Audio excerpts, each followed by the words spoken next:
Hi, Reuben. It's really awesome to have you with us today. I'm really excited to talk about Minecraft because it's one of the things I'm super passionate about. So tell me what project you've recently been working on. Thanks for having me on board. Yeah, pretty excited to talk Minecraft too. Yeah, there's been a lot of projects on the go in ISO, especially, and one of the sort of notable ones, I guess, was the Splendour in the Grass Minecraft build. Mm-hmm. So what inspired you to do that? So I've always been a music festival lover and supportive of our live music scene here in Australia because I think it's so rich. Mm-hmm. We're so lucky to have that. And yeah, during isolation, I actually came back from the United States when it was all taking off there in early March. So decided, yeah, to basically get out of there. I had a longer stay planned. Came back, had the mandatory isolation, and needed something to do. Minecraft had always sort of been like a side passion. Mm-hmm. I don't really consider myself like much of a gamer, but if there was one game, that was the one that I'd play. And I sort of paired that interest, yeah, with the love of Splendour, Mm-hmm. and seeing that put off, yeah, decided to recreate the festival.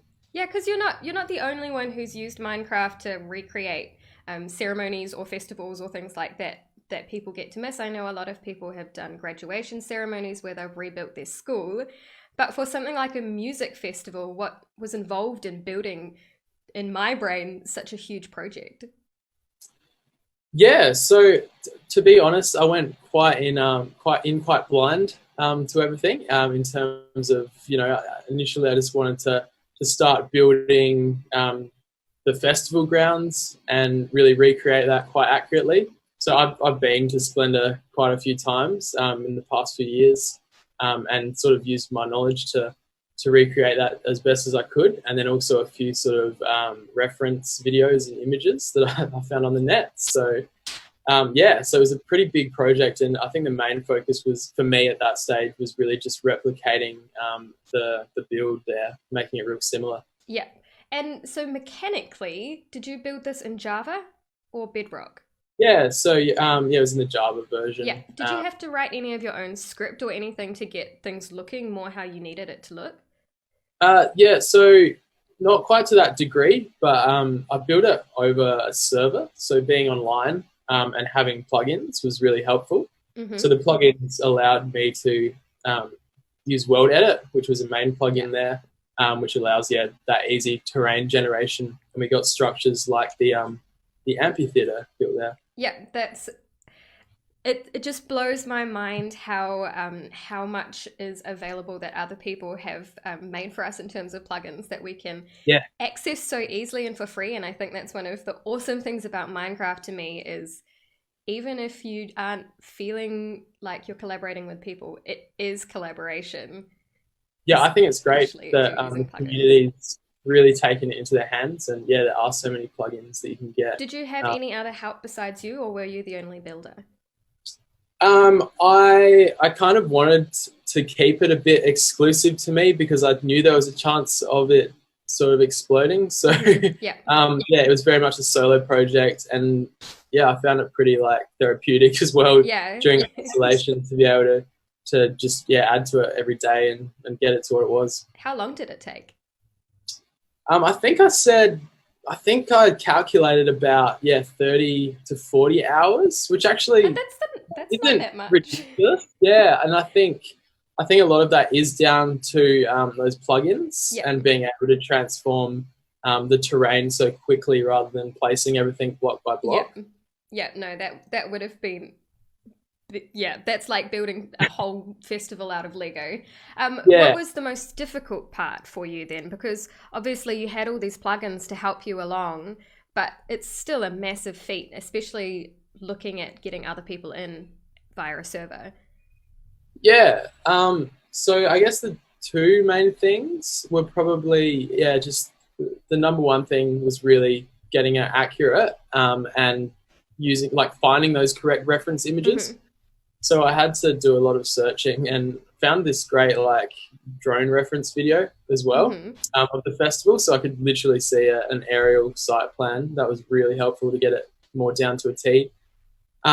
The other sort of struggle, I guess, which, yeah, a lot of people sort of ask me about is actually getting the live music component in there, because obviously, yeah, Minecraft's not, instantly equipped for that kind of thing. No. So you have to find a few DIY solutions, and it's not going to be 100%. So what we sort of did for that was we were able to retexture some of the Minecraft sounds and music discs, and put in our own sort of favorite artists there. Wow. Play them on the main stage if you like. Yeah. Did those people come in when they were playing? Did they come in as a Minecraft person? We sort of had like a little avatar up on stage. So one of the Minecraft villagers. It's always the villagers, isn't it? Very DIY. I was kind of imagining like a creeper or a zombie on stage, and I'm like, I would so be there for that though. Like I would love that. Actually, we did do a retextured Tones and I character. So that was pretty funny. Oh, that's epic. What was the reaction like from the people who came and visited? Yeah, so it was initially, well, I was linked to a Facebook group that I've sort of fostered. We have a pretty big community of indie music meme fans, I guess. So it was pretty obvious to post that in there and get some hype on there. And then, pretty much within even an hour of posting, there were already people flooding onto the server, and probably one new person logging in every 5 minutes, just checking it out. It was really, really, frequent. So this is more for my my own personal knowledge, but did you get any trolls?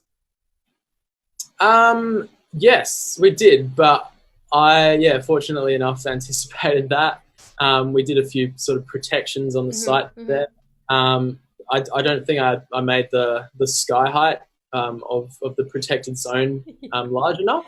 So I think in one case we had someone building like a floating house above the entire festival site, which took me a while to find. Yeah. But it was a pretty safe community. We also had the campground area, which was a more customizable area where people could pitch their own tent. So people they'd come and they'd listen to the music, but they would build at the same time? Yeah, so we wanted to sort of encourage, them to stay on as much as they could. I think, allowing that sort of survival aspect in addition to showcasing the festival was beneficial there. Did you play in peaceful or in hard? We had it zoned that the site grounds were peaceful, with the exception of the mosh pit, which was actually a PvP area, which is sort of replicating real life there. Okay, so people in the mosh pit were attacking each other. They could have a little bit of a bash, That's a little bumper to bumper if they wanted to. For our server, when we have our goodbye party in a few weeks, somebody built a huge cow pit for breeding cows, but bred so many cows that's our new mosh pit. So it's always something to look for in the future. It is very accurate. So what do you want people to take away from your work? Especially being this amazing event that people could come into as a public event. You put so much thought and effort into the mechanics of it. What should people take away from that? Yeah, I just wanted everyone to have a sense of the festival really. Since even now, even at that point it was just delayed until October, but now we're seeing it's a whole year now, and potentially could be longer. So I think it was just a real sense of community, and it was just a bit humorous as well, and a bit of a joke to replicate it in that medium. Except I think that's part of the quaintness of being having to do stuff online as well. I think now that we've been forced to look at alternatives, Minecraft, you're having a music festival, the villagers have big noses, they make weird noises. You kind of have to see the humor in it, and exactly, and I think that's what we need. Exactly, and I think it really is the distraction from, well, I'm not there, so I'll just laugh about it. Exactly. I think it suited that perfectly, and people really understood that. So what's next? What's your current project or future projects that you're thinking about? Yeah, so after building the server, which, you know, I didn't really anticipate it to go quite as big as it did. I thought there'd be some sort of hype around it, but it was very well received by the sort of entire Australian music community, and everyone sort of wanted a part of it, to be honest. We got a lot of feedback, so I made a highlights video of that, sort of summarising the server, and that was posted on a page that I run. And from there, a lot of music fans and even artists got on board, got commenting. And one artist also approached me, Melbourne-based artist Woods, and she was actually looking for a similar project for the launch of her upcoming album in October. Wow. So, yeah, it's a very sort of ambitious project, and we've just launched it in the past month. But basically, she's fostering a bit of a community on Minecraft to coincide with the release of her album. That's amazing, because if this becomes a bit more of an ordinary thing, I would love that at least. Well, yeah, I mean, definitely for her and her fan base now. So she's based in Victoria, and with the surge there, it's not looking great. So. No. Yeah, it's a good excuse for everyone to get online and be part of something in the community. So are most of your projects more directed towards the music community? It's definitely probably like one of my biggest interest areas. But I'm actually a videographer by trade, and also that sort of branches out into general content creation. So yeah, there's a lot of overlap. Content creation is my main jam, and makes the money, I guess. And then, there's sort of side projects like this, which are also great to be part of. And if somebody else is wanting to start these kind of projects themselves, whether it be Minecraft for music or Minecraft in any other ways, do you have any advice about fostering that kind of community? I just think it's really easy to take things into your own hands, and starting a Minecraft server is actually quite an easy process now. There's a lot of online hosting sites that will allow you to set things up really easily. If anyone wanted to do it, I'd just encourage them to look into it, and it's not really as complex as it seems. Yeah, I mean, I had to learn it from like the ground up, so I only knew how to build a dirt house before we opened our server. So, also on that vein of people wanting to start it for themselves, if they're looking at, because I guess there's a difference between opening a server and saying, come and build with me, and building something for people to come into. That seems really daunting. That can seem daunting to build such a huge project yourself, even with things like world edit, and then there's the whole other mechanic to learn in that. So what advice can you give to people who feel like that's too big of a task? Yeah, well, I think it's not a game that necessarily has to be played online, because it has great single player modes as well. So you can quietly do that on your own server, and no one's really going to judge. So I think it's a good sort of escape when you need it. Yeah, exactly. I find it very therapeutic. It depends how many creepers show up, really. Yes, true. Usually it's therapeutic, and we have a lot of fun on our community as well. I think one of my favorite things has been just getting to know people, and being able to say, like, we've got all our Minecraft names or whatever, but just being able to see people on a regular basis. And then, do you want to come spelunking with me? Let's go down a cave, that kind of thing. And we're not even building any huge projects at the moment until I get my way. So if you were going to work on, like, you've got your music scenes, you've got the communities you're developing around that, but if you had some like crazy idea of a huge ambitious project, what would be like your dream Minecraft project? That's a real hard one. Like, honestly, I still think the festival format has a lot of legs, in that we could really push it a lot harder with the modifications and mods, and actually like getting artist talent involved, and doing some sort of live stream event on the server. So I think just probably like taking it further, to be honest, because that is my real passion. Just seeing live music, seeing a lot of artists. So. And because you've done things like festivals, or you're doing music launches and things like that, are they going to be one-off events? Yeah, well, it's something that, again, like I'm exploring, and probably with this new project that I'm doing with Woods, we're actually looking at a sort of album listening party in Minecraft as an option as well, or even a sort of industry night, where they get to listen to the album. So that's something that's definitely happening down the track as well.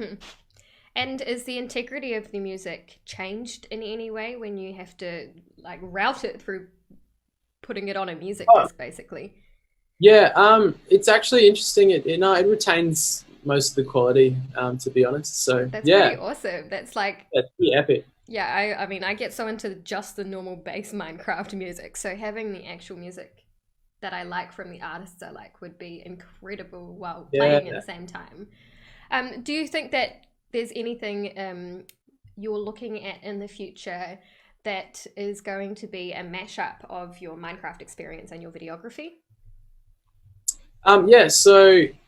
Even again, back to this new project, I'm basically doing hand-in-hand builds and delivery of the content in video form. So I've already edited a big sort of trailer that's launched this new project, and that's been quite cinematic. Really amazing. Again, another plugin that you can use allows you to create these cinematic camera modes. We've done time lapses. We've done amazing sort of tracking shots. It's amazing how realistic it can imitate. For a blocky world, like it can look amazing with the right shaders. So it can look really, really great. Incredible. I'm also wondering as well, because you said that we can kind of start almost nowhere and learn all this stuff, but it does eventually get a little bit complicated in terms of you've got all the plugins, you've trying to manage a server. I learnt the word console, that kind of thing.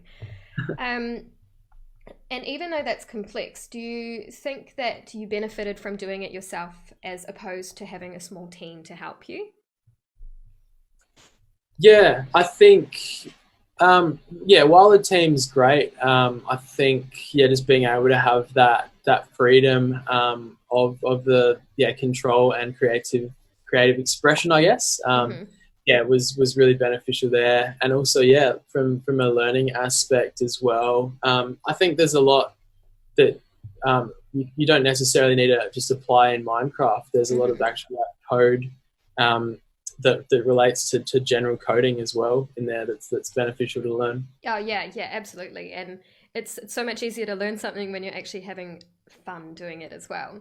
Yeah. Especially the therapeutic side as well. And like, I think that the build up, so you've said building the world was quite therapeutic to you, but then you actually get into the festival and it's this great music that is exciting. How is that when you actually saw it happening with all of the people coming in? What was that like? Yeah, it was pretty satisfying to see that people were appreciating it and taking it all in. And obviously with the chat feature, people commenting as well and making suggestions as well. So the build didn't even stop from when it went live. I still tweaked things as well after people suggested things. And are people able to access your server anymore, or are able to download that world or visit it? Currently the server's no longer up. But I've had requests to make the world accessible, so that's something I might do later. People might be able to get their hands on that one. Yeah, I think that would be amazing. Definitely, hop over to the Woods Minecraft server, because I'm on there, and there's a lot of other artists jumping on as well. So it's a really I'll definitely check it out because I love Minecraft. Thank you so much for chatting with me today. I really, really love talking. Like, I love Minecraft, and I love other people who love Minecraft as well. So if people are looking more about you and your projects and what your upcoming projects are, especially, and how to get on those servers and come at the right time, how are they going to find you? Yeah, so you can follow me on Instagram, so at Reuben Gore, all one word. A lot of the stuff I'm posting there. I've also recently launched a digital content agency that's more sort of video and content focused, but also still has overlaps with these projects, and that's called Topbunk. Yeah, so check out those socials. Yeah, awesome. I just suddenly had another question. I know I was supposed to No, stop, but I that's all suddenly good. had another question. Minecraft being a game, and a lot of us growing up in a generation of gaming can absolutely attribute to a lot of our personal skills to this kind of thing. For a young person wanting to know in the future of their life and their career, what kind of skills can you gain from doing projects like these? Yeah, I just think I think that like non-judgment of creativity is really important. So yeah, I even hopped on Minecraft when it first came out in 2010. So it was like a really dodgy, zip file download from this small website. And yeah, I played it throughout high school, and I think it was just a real chance to experiment and learn creativity. I think is the way you have to. It's something that's learned. You have to experiment, and yeah. So, because I'm sorry, I just keep going. I just get excited. You No, had no, all of no. the images from Splendour, and you also used it from memory as well. Does that mean you didn't use a map? You just free built from? Yeah. So it wasn't actually. Well, if you like to say it like that, it's not actually block to block as such. But it's still people have told me it's still a pretty accurate representation. Yeah. And so with the upcoming music launch, did you base that on anything in particular, or was that from your imagination?